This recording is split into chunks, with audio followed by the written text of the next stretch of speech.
ఆరిపోయే దీపానికి వెలుగు ఎక్కువ అంటారు. ఈ రోజున సాక్షి పేపర్ అంటే బ్లూ మీడియాలో వచ్చిన కొన్ని వార్తలు చూస్తుంటే వీళ్ళు పూర్తిగా దిగజారిపోయి ఇంకా మాకు ఇక భవిష్యత్తు లేదు అనే స్థాయిలో ఉన్నారనే దానికి నిదర్శనం. గతంలో కూడా ఎన్నో అబద్ధాలు, అసత్యాలు, దుర్మార్గాలు రాశారు కానీ పేపర్లో ఇది పగల రాత్రి అని రాయటం, రాత్రి పగలని రాయటం ఎంత అబద్ధమో ఇది కూడా అంతే. నిన్న జరిగిన చీఫ్ ఏజెంట్ల మీటింగ్, తెలుగుదేశం పార్టీ యొక్క చీఫ్ ఏజెంట్ల మీటింగ్ నిన్న ఉదయం 11 గంటల కాడి నుంచి సాయంత్రం 4 గంటల వరకు తెలుగుదేశం ఆఫీస్లో జరిగింది. రూల్ పొజిషన్ ఏంటి, మనం ఏ సమస్య వస్తే ఎలా దాన్ని సాల్వ్ చేసుకోవాలి, వీటన్నిటి మీద జరిగింది. దానికి చంద్రబాబు నాయుడు గారు వచ్చినట్లు సాక్షి పేపర్లో రాస్తారు. అసలు ఏమన్నా నిజమా ఇది?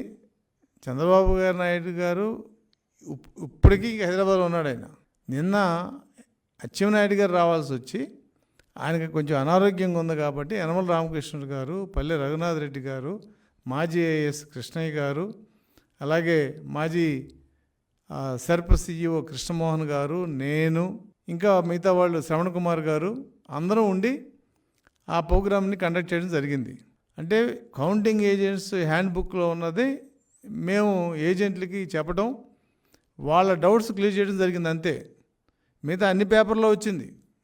సాక్షి కాకుండా మిగతా పేపర్లు ఏమి రాశారు? సీల్ తారుమారై గుర్తిస్తే అభ్యంతరం తెలపండి, ఓటు భయంతో వైకాపా వాళ్ళు గొడవ చేయొచ్చు, సమయం కోల్పోవద్దు, నిబంధనలు పాటించండి, ప్రధాన కౌంటింగ్ ఏజెంట్లకు తెదేపా నేతల శిక్షణ. ఇది మేము చెప్పింది.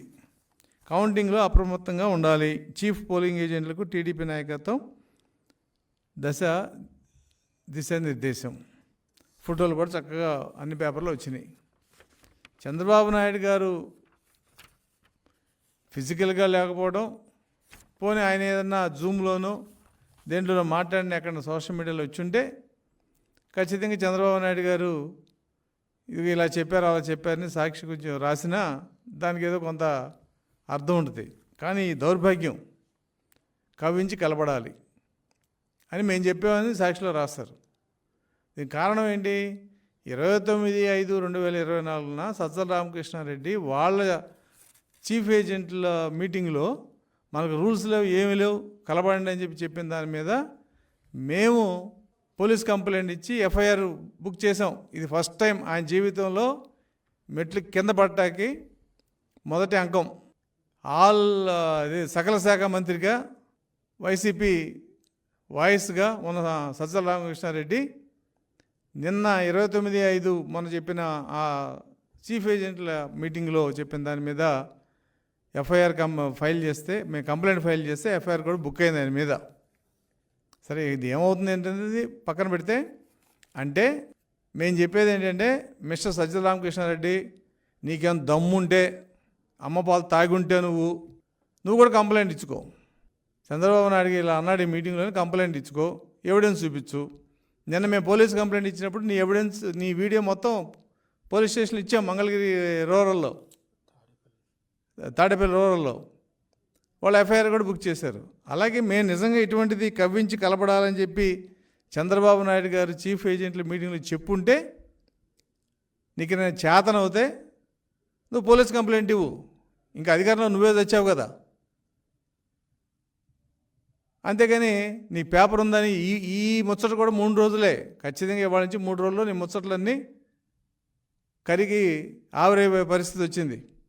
అందుకని వాళ్ళ పోలీసులు కూడా సజ్జల రామకృష్ణారెడ్డి లాంటి వ్యక్తి మీద ఎఫ్ఐఆర్ కడతాకి వాళ్ళే వెనకాళ్ళ.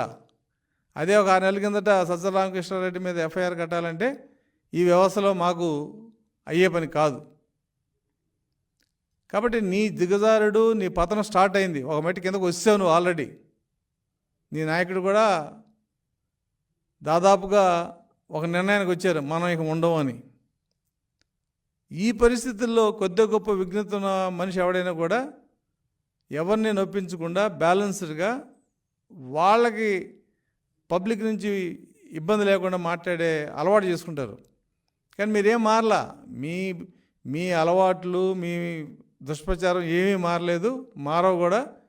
అది మారాలంటే 4వ తారీఖు సాయంత్రమే అవుతుంది. చంద్రబాబు నాయుడు మీటింగ్లో ఎక్కడ ఉన్నాడు? ఇదిగో 3 పేపర్ల ఫోటోలు కూడా వేశారు. డయాస్ మీద ఎవరుంది? అచ్చెన్నాయుడు గారు రావాల్సిన మీటింగ్కి యనమల గారు వచ్చి చెప్పడం జరిగింది. మిగతా వాళ్ళందరూ కూడా ఒక్కొక్క సబ్జెక్టు మీద ఒక్కొక్క అరగంట అలా చెప్పారు. 4 మీటింగ్ క్లోజ్ చేసాం. చంద్రబాబు నాయుడు గారు వచ్చి మాట్లాడినట్టు ఎక్కడైనా సోషల్ మీడియాలో వచ్చిందా? సోషల్ మీడియా తెలుగుదేశానికి కూడా ఉంది కదా. ఒకవేళ నిజంగా చంద్రబాబు నాయుడు గారు జూమ్లో మాట్లాడుంటే ఖచ్చితంగా మేము దాన్ని పబ్లిసిటీ చేసేవాళ్ళం. కానీ నీ మీద ఎఫ్ఐఆర్ బుక్ అయిందని ఉక్రోషంతో దిగజారుతనం అంటే ఇదే. తెలుగుదేశం పార్టీ అంటే నీకేం జరిగిందో అది మొత్తం తెలుగుదేశం పార్టీలో జరిగింది, నా పేపర్ ఉంది, నేను రాసుకుంటాను. అందుకనే ఈ రోజున మరి ప్రెస్ కౌన్సిల్కి కూడా సాక్షి మీద మా అడ్వకేట్ గూడపాటి లక్ష్మీనారాయణ గారు కంప్లైంట్ ఇవ్వడం జరిగింది. పార్టీ తరఫున కూడా ఇంకా మేము వాళ్ళ సోషల్ మీడియాలో కూడా దీని మీద ఏదైనా ఆధారం ఉంటే సాక్షి పేపర్ ఒకటే కాకుండా దాన్ని కూడా మేము తీసుకుని ప్రెస్ కౌన్సిల్కి కంప్లైంట్ ఇస్తాం. ఏదైనప్పటికి కూడా అయిపోయే రోజున ఏదో దీపం ఎక్కువ కాంతిస్తట, అది వీళ్ళ పరిస్థితి.